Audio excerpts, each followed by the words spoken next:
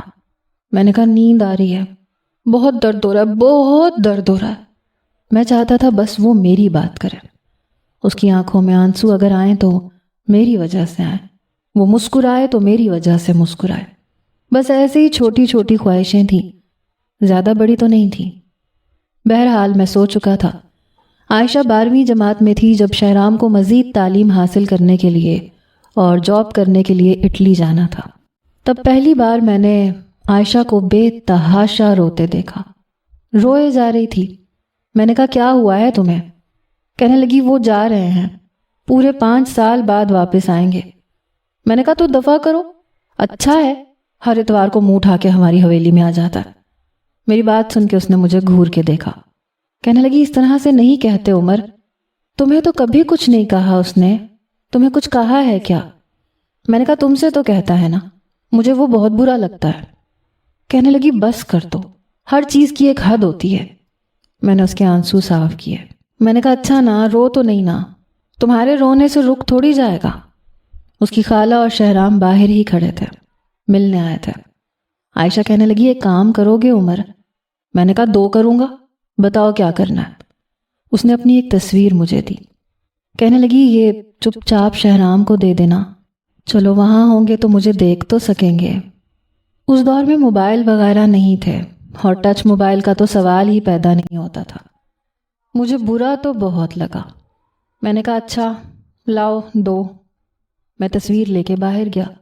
شہرام کی نظریں دروازے تک ہی کھڑی ہوئی تھیں۔ میں نے چپ چاپ تصویر اپنی جیب میں ڈال لی۔ میں بھلا اپنی عائشہ کی تصویر اس کو کیوں دیتا؟ ہو سکتا ہے وہ تصویر کو چومتا، اور میں یہ برداشت نہیں کر سکتا تھا کہ کوئی میری عائشہ کو ہاتھ بھی لگائے۔ ایسے ہی تو اپنی ٹانگ نہیں توڑوا لی تھی نا۔ انسان یوں ہی کسی کے لیے ٹانگ نہیں توڑواتا۔ جو شخص بہت زیادہ اہمیت رکھتا ہے، دل کے بہت قریب ہوتا ہے، ہمارے لیے ہمارا سب کچھ ہوتا ہے، اسی کے لیے یہ سب کچھ کیا جاتا ہے۔ بہرحال وہ جا چکا تھا اور میں بہت خوش تھا، بہت زیادہ خوش تھا۔ بہرحال وقت گزرنے لگا۔ جب عائشہ نے BCom کمپلیٹ کیا تو بڑے ماموں سے کہنے لگی کہ وہ یونیورسٹی میں پڑھنا چاہتی ہے۔ بڑے ماموں نے کہا نہیں بس پڑھائی ختم کرو، لیکن وہ کہنے لگی بابا مجھے آگے پڑھنا ہے۔ پہلے تو بڑے ماموں نے انکار کیا، لیکن پھر بڑی ممانی کہنے لگی کہ شہرام کو بھی ابھی آنے میں 2-3 سال ہے، ابھی تو اس کی پڑھائی ختم ہوئی ہے، جاب کرے گا، تب تک بچی کیا کرے گی، پڑھنے دو اسے، جیسے ہی وہ آئے گا ہم پڑھائی چھڑوا دیں گے۔ بڑے ماموں مان گئے۔ اب وہ صبح سویرے اٹھتی تھی کیونکہ ہمارا گاؤں شہر سے 1-1.5 گھنٹے کی مسافت پر تھا۔ وہ پڑھنے میں بہت اچھی تھی، بہرحال شاید BBA کر رہی تھی۔ گاؤں میں صرف لڑکیوں کا کالج ہی تھا، کوئی یونیورسٹی نہیں تھی۔ ماموں نے شہر میں داخلہ تو کروا دیا تھا لیکن گرلز یونیورسٹی میں۔ کہتے تھے کہ لڑکوں کے ساتھ پڑھنے کے حق میں نہیں ہوں۔ وہ جب یونیورسٹی سے واپس آتی تھی تو بہت تھکی ہوئی ہوتی تھی۔ کھانا کھا کے کچھ دیر آرام کرتی تھی کیونکہ رات کے کھانے کی ذمہ داری بڑی ممانی نے اسی کی لگا دی تھی۔ سب لوگ اپنی اپنی زندگیوں میں آگے بڑھنے لگے، لیکن میں وہیں تھا۔ میں بڑا ہونا ہی نہیں چاہتا تھا۔ کتابیں لے کے عائشہ کے سامنے کتابیں پھیلا کے بیٹھ جاتا تھا۔ وہ کہنے لگی اب تو خود پڑھ لیا کرو۔ میں نے کہا نہیں نا، تم پڑھاؤ، تم سمجھاتی ہو تو اچھا سمجھ میں آتا ہے۔ وہی ہر بار کا جملہ۔ وہ چڑ کے کہنے لگی یہ اچھا بہانہ ہے تمہارا۔ میں اس وقت 9ویں جماعت میں تھا، لیکن پھر بھی وہ مجھے رٹے لگواتی تھی، پھر جا کے میں اچھے نمبروں سے پاس ہو جاتا تھا، یہی B گریڈ سے۔ بس اس سے اوپر میری چھلانگ کبھی لگتی ہی نہیں تھی، اور اس پہ بھی میں یوں خوشیاں مناتا جیسے میں نے پتہ نہیں کون سا کارنامہ انجام دے دیا ہو۔ حالانکہ سب کزنز میں سب سے گندا گریڈ میرا ہوتا تھا۔ انہی دنوں چھوٹے ماموں نے اپنے بڑے بیٹے یاسر کے لیے صوفیہ کا رشتہ مانگ لیا۔ ہمارے ہاں شاید لڑکیوں کی منگنیاں جلدی کر دی جاتی تھیں۔ عائشہ کی بھی 15 سال کی عمر میں کر دی گئی تھی، لیکن صوفیہ کی تو چلو پھر اس وقت ہوئی جب وہ 12ویں-13ویں میں پڑھتی تھی، لیکن سننے میں یہی آیا تھا کہ بات شروع سے طے تھی۔ بہرحال منگنی ہونے کی دیر تھی کہ میں نے نوٹ کیا کہ صوفیہ اب یاسر بھائی کے سامنے نہیں آتی۔ بہرحال میرا وقت بہت اچھا گزر رہا تھا۔ جب عائشہ کچن میں کھانا بنا رہی ہوتی تو میں باورچی خانے میں ہوتا۔ وہ کہتی میرے سر پہ کیوں سوار ہو جاتے ہو، جاؤ یہاں سے۔ میں نے کہا میرے لیے بھی کوئی اچھی سی چیز بنا دو۔ کس سے فرمائش کروں میں، میری فرمائش کا کبھی کچھ نہیں بنتا۔ میری بات پہ کہنے لگی اچھا بتاؤ کیا کھاؤ گے۔ میں نے کہا وہی بریانی۔ کہنے لگی اچھا ٹھیک ہے تمہارے لیے بنا دیتی ہوں۔ مجھے اس کی یہ بات بہت اچھی لگتی تھی، کبھی انکار نہیں کرتی تھی، بنا کہے میرے سارے کام کر دیتی تھی۔ جب میں اسکول کے لیے صبح اٹھتا تھا تو میرا یونیفارم استری کیا ہوا رکھا ہوتا تھا، میرے لیے ناشتہ بنا ہوا ڈھکا ہوا ہوتا تھا، اور وہ بھی میرے کمرے میں۔ دودھ کا 1 گلاس، 1 بوائل انڈا، ساتھ میں سلائس، جیم، مکھن، سب کچھ رکھا ہوتا تھا۔ وہ یونیورسٹی جانے سے پہلے میرا ناشتہ تیار کر کے میرے کمرے میں رکھ کے جاتی تھی۔ جانتی تھی کہ صبح صبح کوئی اٹھ کے مجھے ناشتہ بنا کے نہیں دے گا۔ مجھے اچھا لگتا تھا، وہ میری اتنی کیئر کرتی تھی۔ جب مجھے بخار ہوتا تھا تو پوری رات میرے سرہانے بیٹھی رہتی تھی، اور میں چاہتا تھا کہ یہ بخار کبھی نہ اترے۔ وہ میرے سرہانے، میری پیشانی پہ ہاتھ رکھ کے بس بیٹھی رہے۔ وہ تھی بھی بہت خوبصورت، یا شاید مجھے خوبصورت لگتی تھی، بلکہ مجھے ایک وہی خوبصورت لگتی تھی۔ اس کا BBA کمپلیٹ ہو چکا تھا، 3 سال مزید گزر چکے تھے، اب تو میں بھی کالج میں آ گیا تھا، لیکن میری حرکتیں وہی تھیں، بچوں والی۔ لیکن ہوش میرے اس وقت اڑے جب عائشہ نے مجھے یہ بتایا کہ شہرام واپس آ رہے ہیں اور میری شادی ہو رہی ہے۔ یہ سن کے مجھے لگا میرا دھڑکتا دل تھم گیا، شاید دھڑکنا بند کر چکا ہے، کیونکہ وہ